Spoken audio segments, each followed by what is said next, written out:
Hey there. Honestly, I'm not even sure why I'm sharing this right now.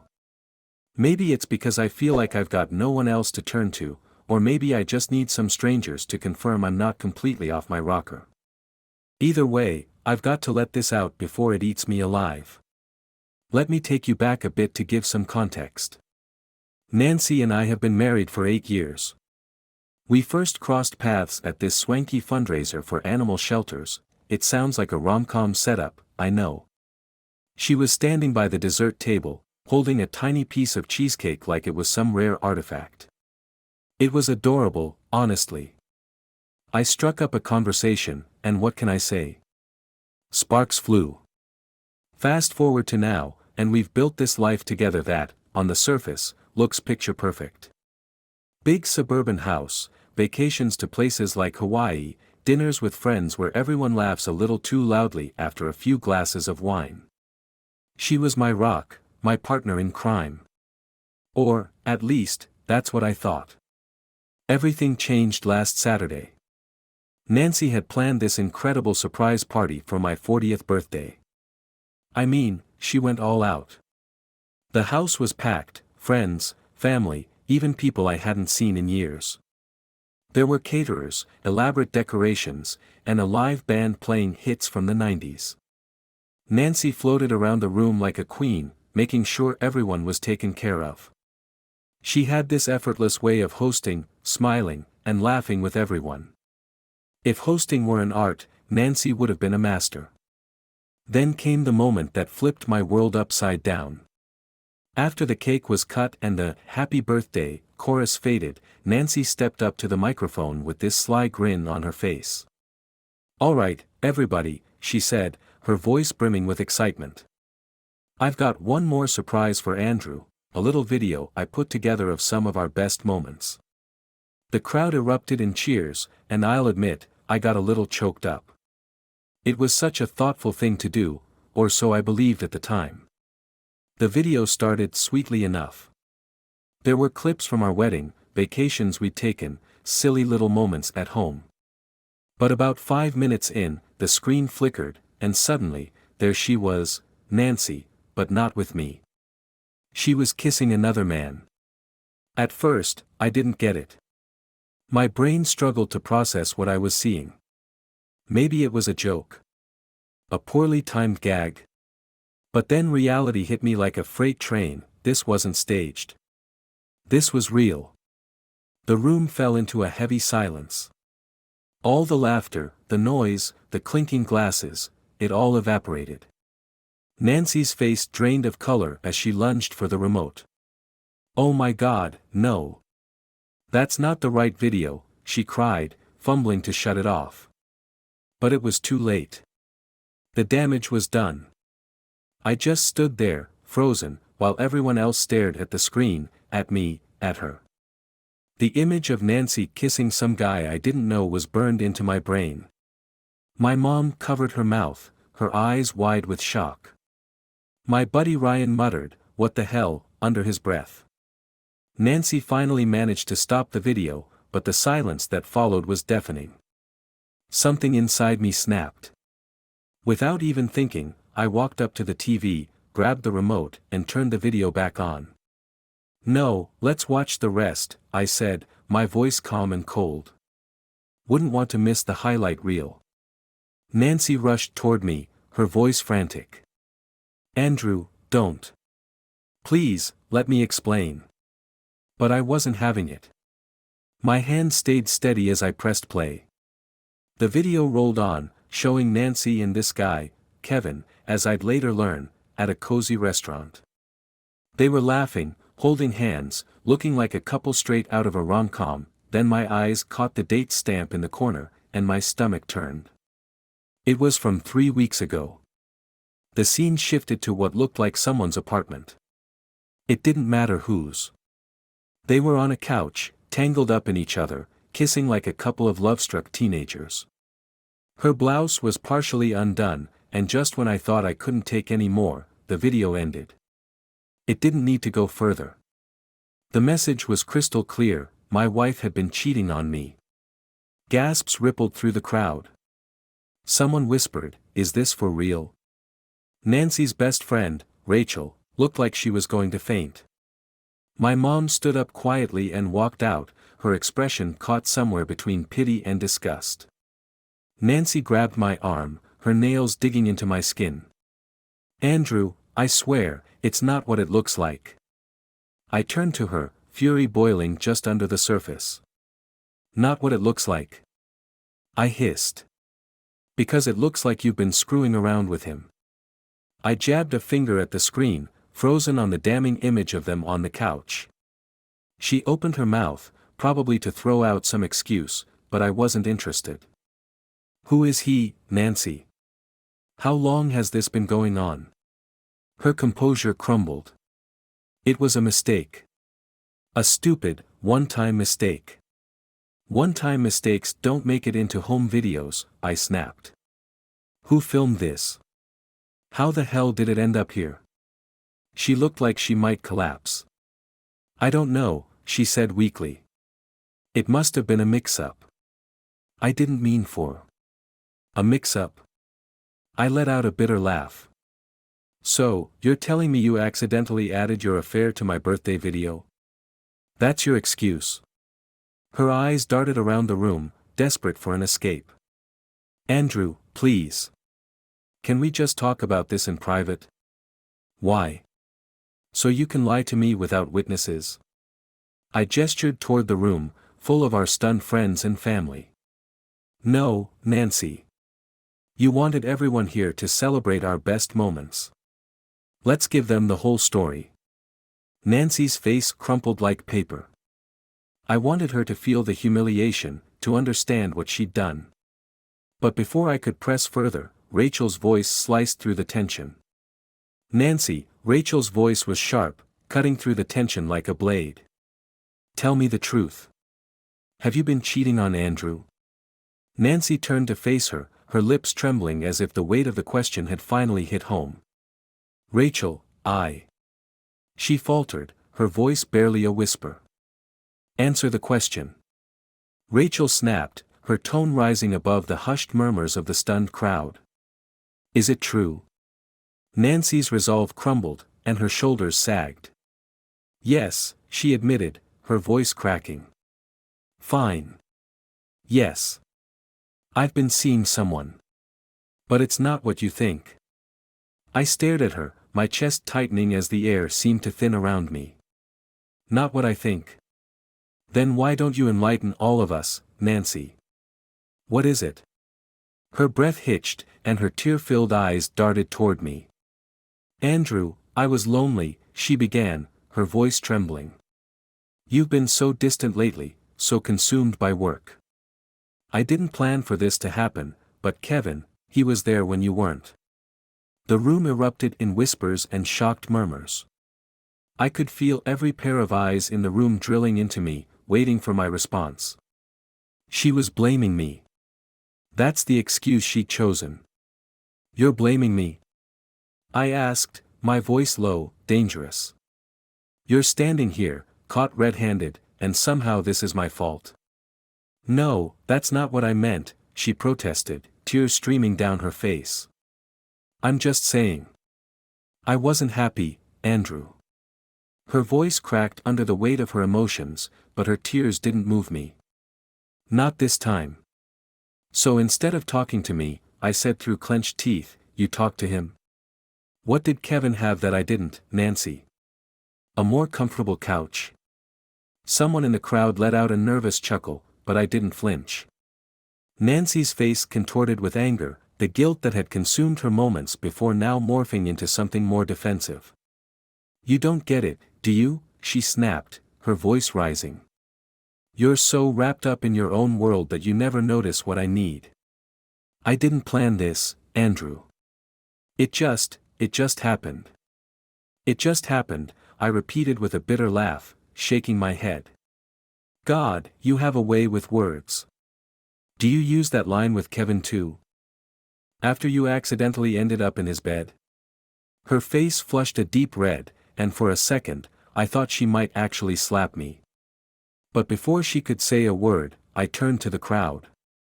Well, I think this party's over. Thanks for coming, everyone.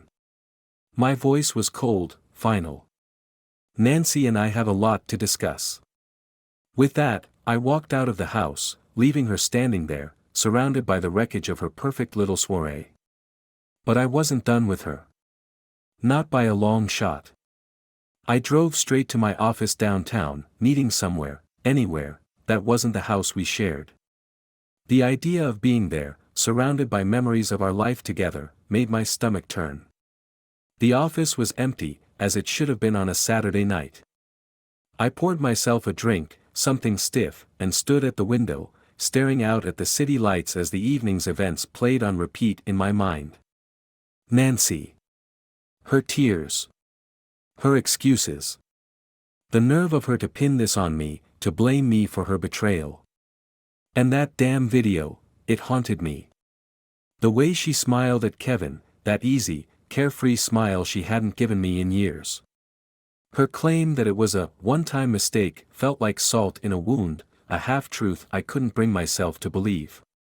I knew there was more to the story, and I was going to find it. The next morning, I returned home. Her car was in the driveway, but the house was quiet. When I stepped inside, I found her sitting at the kitchen table, clutching a coffee cup like it was the only thing keeping her grounded. Her makeup was smudged, her hair a mess. She looked up as I entered, guilt and fear etched into her face. "We need to talk," I said, my tone flat. She nodded, her voice barely audible. "Andrew, I'm so sorry." "Save it." I tossed my keys onto the counter and leaned against the wall, arms crossed. "Here's how this is going to work. You're going to tell me everything, no lies, no sugarcoating. The truth. All of it." Her hands trembled, and she hesitated. "I already told you." "Not enough," I cut her off, my voice sharp. "Who filmed that video? And how the hell did it end up in the montage?" She let out a shaky breath. "It was Kevin. He filmed it. He thought it would be funny to keep a record of our time together." "Funny?" I barked out a humorless laugh. "Is it funny now, Nancy?" "No. God, no," she cried, her voice breaking. "It wasn't supposed to be like this. I don't even know how it ended up in the montage. I must have uploaded the wrong file when I was editing." "So, let me get this straight," I interrupted. "While you were putting together a video of our happy moments, you thought it'd be a great idea to keep your affair footage on the same device. That about right?" She winced, her face crumpling. "I didn't think."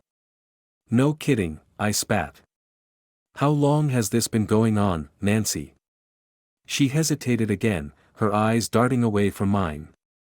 6 months, she finally admitted, her voice barely a whisper. 6 months. My chest felt like it was being crushed. 6 months, I repeated, my voice heavy with disbelief. "While I was busting my ass at work, paying for this house, these vacations, this life you wanted, you were sneaking around with Kevin?" "It wasn't like that," she said, her voice rising defensively. "Kevin was he was there for me when you weren't. He listened." "Listened?" I scoffed, shaking my head. "That's your justification. You wanted someone to listen, so you found a replacement for your husband?" "It wasn't about replacing you," she cried, her voice cracking. "I didn't mean for it to happen, but you've been so distant, Andrew. So caught up in your work and your own life, I felt like I didn't exist anymore. And instead of telling me how you felt," I said coldly, "you jumped into bed with Kevin. That's mature, Nancy." Her face hardened, her guilt giving way to anger. "I'm not the only one at fault here, Andrew. You've been so obsessed with work, so focused on your career, that you forgot about us. You forgot about me." Her words stung, but I refused to let her twist the situation. "You don't get to play the victim, Nancy. You didn't just cheat, you lied. To me, to our friends, to everyone. And now you want to blame me for what you did? Nancy sat silently, her eyes glued to the table as though it might offer her an escape. She didn't say a word. I dragged a chair from across the room and sat down, staring her down. "We're not done here," I said, my voice cutting through the stillness. "I want every detail, how it started, where it happened, and everything in between. Don't skip a single thing." She hesitated, her hands trembling slightly as she avoided my gaze. Finally, with a shaky breath, she began to speak, each word more reluctant than the last. She painted a picture of something that started out innocently enough. Late nights at work, collaboration on projects, and, eventually, drinks after hours. But somewhere along the way, the boundaries blurred. Texts turned into secret rendezvous. Work lunches morphed into stolen afternoons. By the time she realized she was in too deep, she said, it was already too late. "I never wanted to hurt you, Andrew," she said, her voice trembling as tears welled up in her eyes. "I swear, I didn't mean for any of this to happen." I leaned back, crossing my arms as I let out a bitter laugh. "Didn't mean for it to happen?" I said, my tone icy. "It sure looks like you meant it every single time you went to see him." She broke into tears again, but they didn't stir any sympathy in me. "Not this time." I stood up, leaning over the table as I spoke. "Here's how this is going to go," I said firmly. "You're going to pack a bag and leave tonight. I don't care where you go, Kevin's place, a hotel, your mom's house, but you're not staying here." Her head snapped up, panic flashing in her tear-streaked eyes. "Andrew, please," she began, her voice cracking with desperation. "No," I cut her off sharply, my tone final. "You don't get to beg anymore, Nancy. You made your choice. Now you'll live with it." Her protests fizzled out as she sank back into her chair, crying quietly. I didn't wait around to console her. I walked out of the room, leaving her to deal with the wreckage of what she'd done. My hands trembled with anger, but I kept it together. Losing control wouldn't help. This wasn't just about her anymore, it was about reclaiming my life. When Nancy finally left that night, the house felt hollow, like a shell. The quiet wasn't comforting. It was oppressive, filled with the echoes of her betrayal. Sleep didn't come. Instead, I spent the night combing through her things, searching for something, anything, that would give me the full story. I found more than I'd bargained for. Her laptop was my first stop. She'd logged out, but recovering her files was easier than I expected. Nancy wasn't as tech-savvy as she liked to believe. Buried in a folder labeled Work Docs was a collection of photos, texts, and videos that told a much darker story. The pictures were the first blow. Each one hit me like a punch to the gut, Nancy in a dimly lit hotel room, laughing with Kevin. Nancy on a beach, his hand on her thigh. Nancy wearing lingerie I'd never seen before, posing like she didn't have a care in the world. The texts were even worse. At first, they were flirtatious, playful, harmless enough to a casual observer. But then they grew more explicit, sexting, long, emotional messages about how Andrew doesn't understand me. She had twisted our marriage into some tragic tale where she was the neglected wife, and I was the cold, unfeeling husband who had abandoned her. That part stung more than I wanted to admit. It wasn't just the cheating, it was the way she had rewritten the story of our life, casting me as the villain in her narrative. For a moment, I wanted to destroy everything. Her laptop, the photos, all of it. But I stopped myself. This wasn't about venting my anger. This was about leverage. I copied every file, every text, every video onto a flash drive. It wasn't just about divorce, it was about ensuring she couldn't spin this into something it wasn't. The next morning, I made a call. A friend who had gone through a rough divorce had recommended a lawyer, Diane, a no-nonsense professional with a reputation for being ruthless. When I explained the situation, her voice sharpened. "Bring me everything," she said, her tone brisk and efficient. Every text, every photo, every timestamp. We'll make sure she doesn't get a dime. Nancy, of course, had no idea what was coming. She texted me that day, pleading for a conversation. I ignored her. When she called, I let it ring through to voicemail. By evening, she showed up at the house, pacing the driveway, her phone in hand. I watched from the upstairs window, arms crossed, as she frantically paced. She looked more unhinged than I'd ever seen her. Eventually, she left. Later, I listened to her voicemail. Her voice was trembling but still laced with entitlement. "Andrew, please," she said. "I know you're upset, but can we just sit down and talk? I think we can work through this. I still love you, and I know you love me too." Love? After everything she'd done? The sheer audacity almost made me laugh. I responded with a single text, "We'll talk, but only through lawyers. My lawyer will be in touch." Her reply came instantly, "A lawyer? Are you serious? Andrew, don't do this. We can fix this. Don't throw everything away over a mistake." I didn't reply. There was nothing left to say. I wasn't the one who'd thrown everything away, she was. The next few days were a blur of meetings and preparation. Diane was relentless, poring over every detail of our lives, our finances, our assets. She assured me the evidence I'd gathered was more than enough to give me the upper hand, not just in the divorce, but in controlling the narrative. "People like Nancy," Diane said, leaning back in her chair, "live for appearances.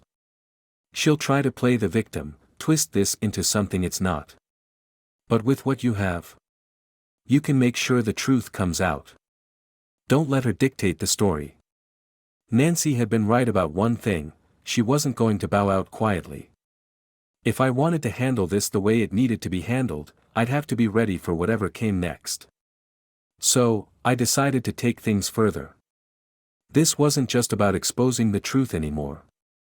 It was about dismantling the facade she'd built and holding everyone involved accountable. First, I reached out to her closest friends, Rachel, Beth, and Sarah. The three of them had always been thick as thieves, sharing inside jokes over mimosas and planning elaborate weekend getaways like they were auditioning for a reality show. I figured they'd already been whispering about what had happened at the party. If anyone could spread the truth, it was them. We met at a coffee shop a few days later. As I approached the table, they looked up with guarded expressions, part curiosity, part concern. Rachel was the first to speak, her voice cautious. "Andrew, we've been worried. Nancy hasn't told us much, but she seems really upset." "What's going on?" "Upset?" I said, a bitter laugh escaping before I could stop it. "Yeah, I bet she is." I didn't hold back. I laid everything out for them, piece by piece. The photos. The texts. The video. I wasn't looking for sympathy, I was making sure they saw the truth. The Nancy they thought they knew was a lie. By the time I was done, their faces were pale, their mouths set in thin lines. "I can't believe this," Beth murmured, her voice shaky. "She always made it seem like you were the problem, like you were too busy for her." "She's been lying to all of you," I said bluntly. "Just like she lied to me. And I'm done letting her get away with it." By the end of the week, the fallout had started. Rachel and the others stopped returning Nancy's calls. Mutual friends, once part of her carefully curated circle, began reaching out to me instead. They wanted to know what had really happened, and I didn't sugarcoat it. Nancy's carefully constructed persona, the doting wife, the social butterfly, was crumbling. But I wasn't done. There was still Kevin. I'd spent so much time focusing on Nancy that Kevin had managed to slip through the cracks, but he'd been lingering in the back of my mind like an unwelcome guest. He wasn't innocent in this, not by a long shot. He knew she was married. He made the choice to get involved. Now it was time to deal with him. I started with the basics. Nancy's texts had given me some information. He worked with her at her firm, held a mid-level management position, and apparently fancied himself the office hotshot. It didn't take much digging to find his LinkedIn profile. His name was Kevin Lewis, and his profile was everything I expected: a polished headshot, a smug grin, and a bio filled with corporate buzzwords. He clearly thought he was some kind of marketing genius. From there, I moved on to his social media accounts. It was like pouring gasoline on a fire. Pictures of him at rooftop bars, captions about living his best life, and a few nauseating posts about overcoming challenges with resilience and integrity. Integrity? The guy had been sleeping with another man's wife. The hypocrisy was staggering. I decided to start with something simple. Using a burner email account, I crafted a message to his company's HR department. The subject line was concise: misconduct, Kevin Lewis. The email itself was precise and professional, but damning. To whom it may concern. I am writing to bring to your attention the inappropriate actions of one of your employees, Kevin Lewis. Attached, you will find evidence showing Mr. Lewis engaged in an extramarital affair with a married coworker, using company time and resources to facilitate their relationship. This behavior not only reflects poorly on your organization but may also constitute a violation of your company policies. I encourage you to review the attached materials and take appropriate action. Sincerely. A concerned individual.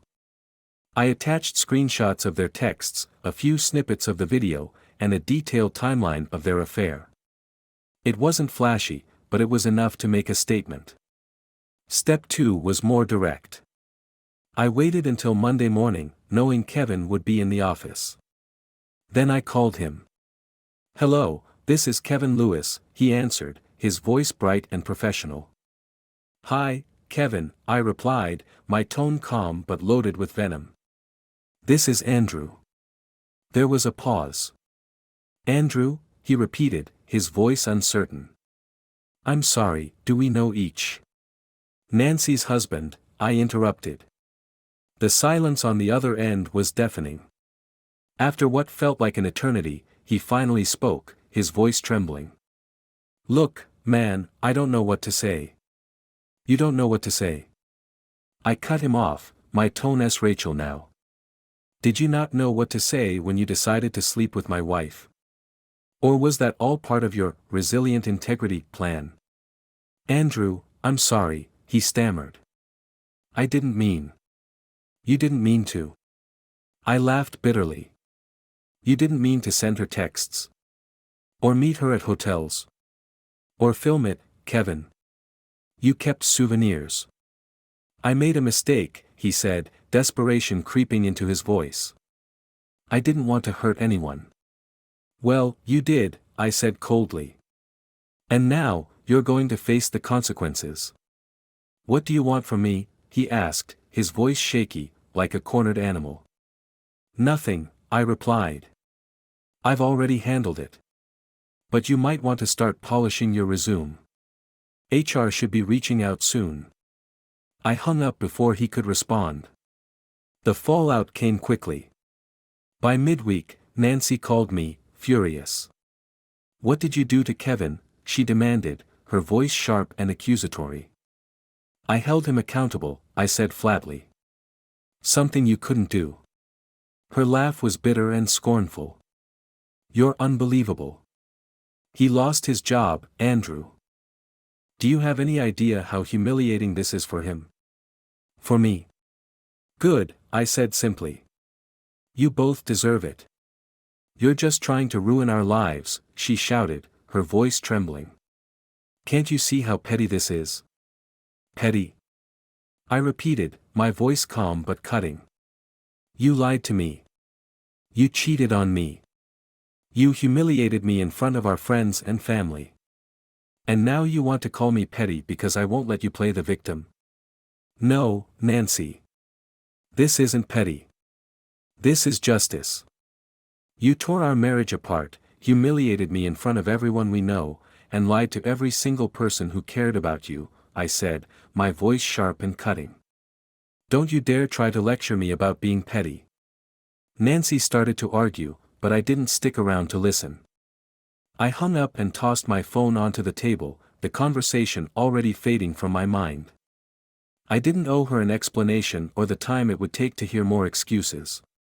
That night, I poured myself a stiff drink and sat out on the back porch, staring into the night sky. Kevin was out of the picture. Nancy's reputation was in shambles. The divorce process had started to roll forward. For the first time in weeks, I felt something close to relief, maybe even satisfaction. It wasn't over yet, but the first cracks had formed, and the weight of everything felt just a little lighter. The next morning, my phone was buzzing with texts and missed calls. Rachel, Beth, and even my brother Larry had reached out. The gist was clear: Nancy wasn't taking her public downfall lying down. She'd turned to social media to tell her side of the story. Curious, I opened her profile. There it was, a long, melodramatic post, paired with a photo of her looking tearful and remorseful. It was textbook Nancy, designed to tug on heartstrings and paint her as the victim. Nancy's post. Sometimes life doesn't go as planned. Mistakes happen, hearts are broken, but it's how we move forward that defines us. I never intended to hurt anyone, least of all Andrew, the man I've loved for so many years. My involvement with Kevin was a terrible lapse in judgment during a difficult time in our marriage. I'm not proud of my actions, and I'm deeply sorry for the pain I've caused. I ask for privacy and understanding as we navigate this challenging time. The comments were exactly what I expected, a mix of blind loyalty and hard truths. Some of her supporters rallied behind her, posting platitudes like, "We all make mistakes," and "You're so brave for owning up to it." But the majority weren't buying it. Rachel's comment was the most cutting: "This wasn't a lapse in judgment. It was a 6-month affair. You lied to everyone, not just Andrew. Own your choices." Other comments followed suit. "Cheating isn't a mistake. It's a decision. I feel sorry for Andrew. You're the one who broke his trust." I couldn't help but smirk. Nancy had played her best card, but the court of public opinion wasn't falling for it. That evening, my brother Larry called me. I answered, already bracing for his bluntness. "You see Nancy's pity party?" he asked, his tone dripping with disdain. "Yeah," I said, rolling my eyes. Typical Nancy, spinning it like I was some absentee husband who pushed her into cheating. "What a load of crap," Larry muttered. "If I were you, I'd post the damn video. Let everyone see the truth." I let out a dry laugh. "Tempting, but messy. I'm not sure I want to go that route." "Messy?" he scoffed. "She made it messy the second she started sneaking around. And then she let Kevin film it. Come on, man. If anyone deserves public humiliation, it's her." As satisfying as the idea sounded, I couldn't bring myself to take that route. Instead, I chose something more subtle.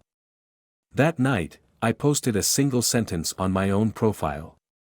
"Mistakes don't last 6 months. Choices do." The reaction was immediate. Friends, coworkers, and even distant relatives flooded my inbox. Some were shocked, others angry on my behalf, and a few were ready to pick apart Nancy's post piece by piece. An old college buddy's message stood out for its bluntness: "She's a clown, man. Good riddance." But the fallout wasn't limited to online reactions. Over the next few days, Nancy's social circle began to unravel. Rachel and Beth reached out, furious about how she'd lied to them. "I can't believe I defended her," Rachel said when we met for coffee. "She told us you were distant and didn't care about her anymore. She made you sound like a stranger in your own marriage. But after everything you showed us," she shook her head, her voice trembling with anger. "I feel so stupid." "It's not your fault," I said, offering her a small nod. "Nancy's always been good at spinning things to her advantage. She knows how to play the victim. Not anymore, Rachel said firmly. I'm done with her. And so is everyone else. She wasn't exaggerating. One by one, mutual friends began distancing themselves from Nancy. The image she'd worked so hard to cultivate was disintegrating faster than I could have imagined. Kevin wasn't faring much better. Word spread quickly about his departure from the company, and it wasn't a quiet exit. A contact of mine who worked there filled me in. They escorted him out, they said. He tried to downplay everything, but once HR saw the video, there wasn't much he could say. Both Nancy and Kevin had gambled everything on their little affair. Now they were paying the price. But this wasn't about revenge anymore. It was about moving forward. I turned my focus to the legal side of things. Anna, my lawyer, had been meticulous in preparing my case. When we met in her office, she leaned back in her chair and spoke with calm certainty. This is going to be clean-cut, she said.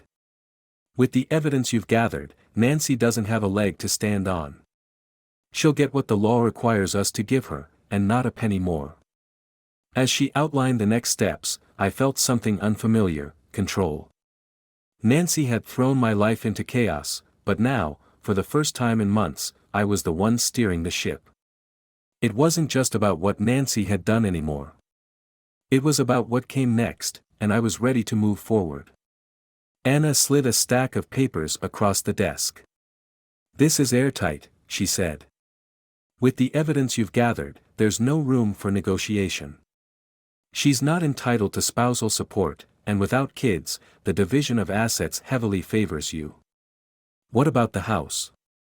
I asked. You keep it, she replied. If she wants to fight for it, she'll have to prove she deserves it, which, given her situation, is unlikely. I flipped through the documents. Anna had covered every angle, even including protections in case Nancy tried to delay the process. It felt surreal to see our life dismantled like this, but also freeing.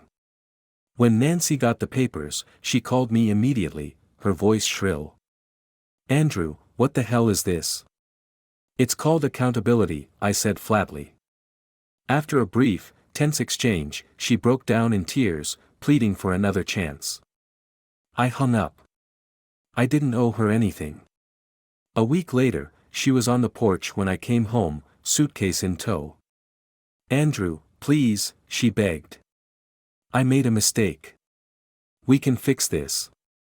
I still love you. I crossed my arms, detached. Love? You destroyed what we had. There's nothing left to fix. Her tears turned to anger. You're throwing everything away to make a point. No, Nancy.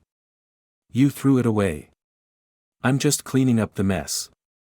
Over the next few weeks, she tried every tactic: apologies, anger, even rallying mutual friends.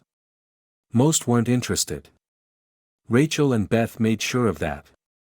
Meanwhile, Kevin had disappeared. Whatever connection they'd had was severed, leaving Nancy to face the fallout alone. I focused on practicalities, selling the house and finding a new place.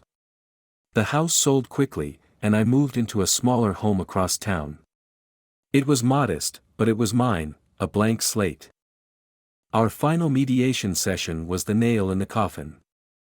Nancy's composure cracked and Anna laid out the terms. This isn't fair, she cried. I made a mistake, but I don't deserve to lose everything. You're not losing everything, Anna replied calmly. You're keeping what you brought into the marriage. Unfortunately, that's not much. Nancy signed the papers, her defeat evident. 2 weeks later, the divorce was finalized. I sent her one final text: your things are in storage. Arrange to pick them up. She didn't reply. I didn't care. That night, in my new house, I sat on the back deck with a beer, staring at the stars. The silence wasn't heavy anymore. It was peaceful. For the first time in years, I felt free. I thought about Nancy differently now, not with anger or heartbreak, but with clarity. She'd made her decisions, and I'd made mine. For the first time, I realized I wasn't angry anymore. I wasn't carrying the weight of her betrayal. I was just done. Word of her affair was still rippling through our social circle. Friends who tried to stay neutral were pulling away from her. Over coffee, Rachel filled me in. She's been posting these vague, pity-party captions about starting over. It's her way of rebranding, but no one's buying it. Good, I said simply. She doesn't get to rewrite the story. She's been asking about you, Rachel added cautiously. Why? I asked, raising an eyebrow. She doesn't get to care now. Guilt, maybe. Or her ego. Either way, not your problem anymore, Rachel said. She was right. Nancy had burned every bridge, and I wasn't about to rebuild them for her. Work became my outlet. I poured myself into projects and earned a promotion a few months later. It felt like a win, a step forward. Larry dragged me to the gym, claiming it was the best breakup therapy. I rolled my eyes but went along. To my surprise, he was right. The physical work cleared my head, and seeing progress in the mirror reminded me I was still in control. You're killing it, man, Larry said after a session. Bet Nancy's kicking herself now. She can kick herself all she wants, I replied, wiping sweat from my face. Doesn't change a thing. Rachel pushed me to try therapy next. It's not about her, she said. It's about giving yourself permission to move on. Reluctantly, I agreed. Dr. Kaplan didn't let me wallow. She pushed me to confront not just Nancy's betrayal, but the cracks in our marriage that existed long before Kevin showed up. Infidelity doesn't come out of nowhere, she said. That doesn't excuse her actions, but it's important to understand what led here. It was tough to hear, but it helped. Slowly, I stopped seeing myself as the guy who got cheated on and started seeing myself as just me. One afternoon, while sorting through the last of my boxes, I found an old photo album.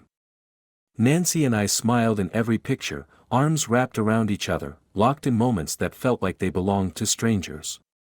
I flipped through the pages without emotion, then closed the album and placed it in the donation pile. I didn't need those memories anymore. A month later, I thought I'd finally moved on. My life was steady, work, gym, and a new home that felt like mine. Then Nancy reached out again. Her text was simple, Andrew, can we talk? I need to say some things. I stared at it, tempted to delete it, but curiosity won. I replied, 1 hour. Neutral location. No games. She agreed instantly. I chose an out-of-the-way diner, somewhere anonymous. When I arrived, she was already there, sitting by the window. She looked different, tired, worn down. The polished mask she always wore was gone. Thanks for coming, she said as I slid into the booth. Let's just get this over with, I replied, my voice flat. She flinched but nodded, gripping her coffee cup like a lifeline. I know I'm the last person you want to see, she began, her voice shaky. But I couldn't let things end like they did. They already ended, I said firmly. What more is there to say? Her hands trembled. I never meant to hurt you, she said, her voice breaking. I made terrible mistakes, but I wasn't trying to destroy us. I leaned back, waiting. Her words felt empty, but I was curious what she'd say next.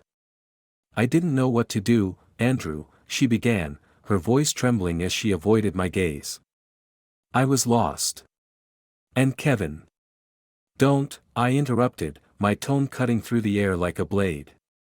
Don't say his name. He's not part of this anymore. This is about you. You made the choices, Nancy. You lied, you cheated, and you destroyed everything we built. Don't sit here and try to rewrite what happened. Her lips quivered as the tears started to spill. You're right, she whispered, her voice barely audible. I did those things, and I hate myself for it. But I'm not here to make excuses. Then why are we here? I asked, leaning back in my seat. My voice was calm, but my words carried the weight of months of anger and betrayal. She hesitated, swallowing hard. Because I still care about you, she finally said, her voice cracking. I always have. And I need to know, is there any chance for us? A bitter laugh escaped my lips before I could stop it. A chance? I said, shaking my head. You want a second chance? After everything you did? Her tears came harder now, her voice breaking with every word. I don't expect you to forgive me, but I need you to know how much I regret it. Losing you was the biggest mistake of my life. Regret doesn't fix anything, I said, my tone cold and deliberate. It doesn't undo what you did. You didn't just hurt me, Nancy. You shattered everything we built and walked away like it didn't matter. There's no coming back from that. She reached across the table, her hand trembling as it hovered near mine. Andrew, please, she pleaded. I'm not asking for everything. Just a chance to show you I can be better. I stared at her hand for a long moment before pulling mine back and leaning away. You already showed me who you are, Nancy, I said, my voice steady and firm. And I believe you. Now you need to live with it. Her face crumpled, and for a moment, pity flickered in the back of my mind. But it was fleeting. Her tears, her regret, it couldn't erase the texts, the videos, or the lies she told to justify what she'd done.